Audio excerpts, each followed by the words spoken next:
You remember her birthday, her favorite coffee order, the exact way she takes her tea when she's anxious. You remember the small thing he said 3 years ago that hurt him, and you have never brought it up again, but you have never forgotten to be gentle about it either. And somewhere quietly, without ever saying it out loud, you have started to notice something. You cannot remember the last time someone did the same for you. You are the one who checks in first, the one who remembers, the one who shows up even when it costs you something. And you tell yourself this is just who you are, a good friend, a good partner, a good person. But lately, there is a tiredness in you that sleep does not fix. And somewhere underneath the giving, a quiet question has started to surface. If I stopped giving so much, would anyone notice I was gone? Psychology has an answer for why you give the way you do, and it is not as simple as kindness. Stay with me because this might explain a pattern you have been living inside for years without ever naming it. Researcher Shelley Taylor at UCLA studied something called the tend and befriend response.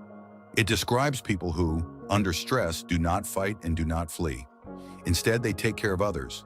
They smooth things over. They make sure everyone else is okay before checking on themselves. This is not weakness. It is a survival strategy your nervous system learned somewhere along the way. And here is the part that matters most. This response was built on reciprocity. It was designed to work when care moves in both directions. But somewhere in your life, the directions stopped being equal. You kept giving. The return stopped coming back the same way.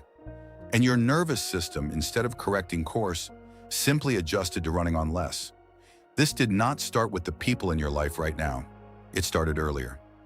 Maybe in a home where love had to be earned through usefulness. Maybe you learned that being needed was safer than being wanted, because being needed meant you would not be left behind. So you became the responsible one, the fixer, the person who held things together when everyone else was falling apart. And it worked. People stayed close to you. But somewhere in that exchange, your own needs quietly stopped being part of the conversation. Here is what nobody tells you about people who give more than they receive. It is not that they do not need anything back. It is that asking for something back feels like a kind of danger. If you ask and they say no, it confirms the fear you have carried the longest, that your needs were always a little too much. So instead of asking, you just keep giving. It feels safer to overgive than to risk discovering that you are not as needed as you hoped. But here is the part that matters most. Giving without receiving is not generosity sustained forever. It is a slow withdrawal from an account that was never being refilled. And one day, without warning, you will reach for something inside yourself and find it empty.